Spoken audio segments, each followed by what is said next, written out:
The wicket is inspected and another test begins. Don Bradman wins the toss for Australia, and Australia are going to bat. They're going to get first use of this good wicket. And here's the England side coming into the field. Yardley leading them, and here's Tom Dollery, Jim Laker, Dennis Compton and Douglas Wright of Kent at the end. And then, out of the pavilion gate, come Australia's opening pair, Barnes and Morris, Morris in the cap. And Alec Bedser of Surrey begins the bowling from the nursery end. Fast medium right arm comes in, bowls to Barnes outside the off stump, and it bounces off Evans' pads. Bedser again. Bowls again to Barnes and again beats him outside the off stump. And the first over is a quiet one, a maiden. And Alec Coxon of Yorkshire bowls the second over from the pavilion end. Elbows well out, comes in, bowls to Morris. Morris forces him away on the onside, and the Australian innings is underway. The first run's up on the board. And so another historic test is underway. Watched by the press of half the world. Watched too by appraising eyes in the pavilion. Eyes that have seen many a cricketer come and go.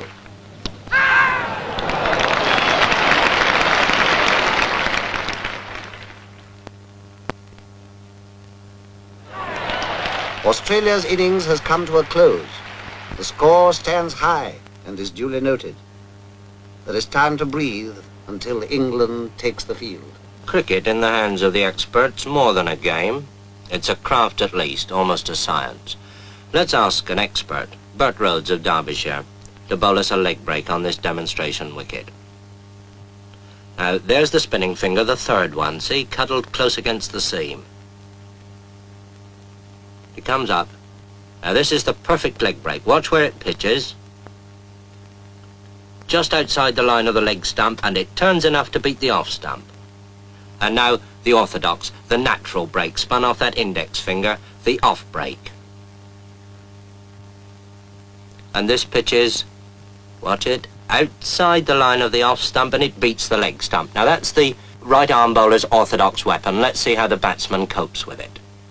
As the ball comes down to him, turning into him, well, all right, he just lets it hit the bat. And that's why short-leg fieldsmen were born. Well, perhaps attack's the best method of defence. Down comes that off break again, and the batsman hooks it hard and high over those short-leg fieldsmen, but not over deep square leg. There is a way of doing it, of course, over the ball as it moves into you, and push it away along the ground as Edrich does this ball from Lindwall, playing it to Barnes.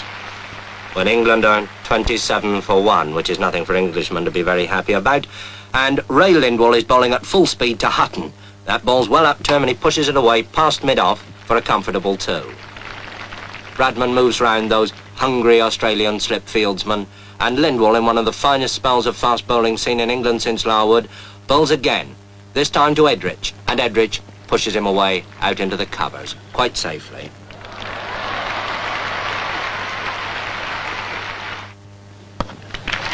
And it takes Doug Wright at number 11 with a wild swing over the bowler's head, sky high up there into the long field, to save England from the follow-on. And Ray Lindwall, with 4 wickets already in the match, bowls again from the pavilion end, and bowls Alec Bedser. And England are all out for 215, 135 behind Australia on the first innings.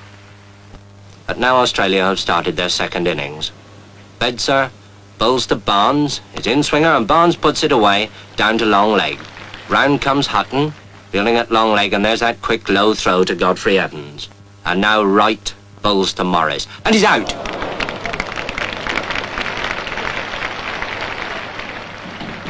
When a wicket falls or a hit is made, those behind the scenes spring into action. What they record will go speeding over land and ocean.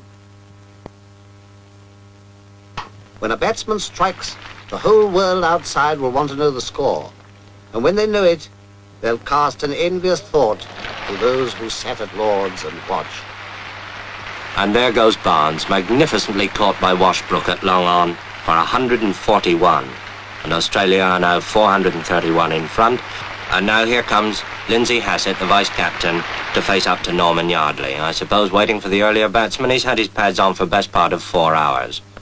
Well, he needn't keep them on any longer.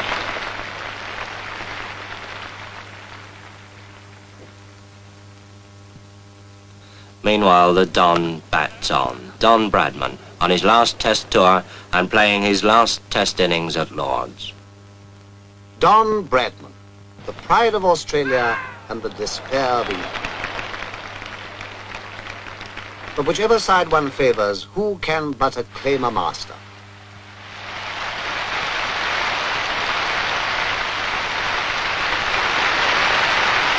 Bradman, whose name now joins the golden pageant. Will rain stop play? Anxious eyes survey the wicket. Willing hands turn too. But fate is kind and the battle is renewed. All through a cloudy afternoon they struggle on. The English batsman extra careful, heavily conscious of each wicket as it falls. England want 596 to win and Hutton's out for 13, and England 42 for 1 wicket. And now Toshack bowls to Edrich. Ian Johnson catches him at first slip. Edrich is out. England 52 for 2 wickets.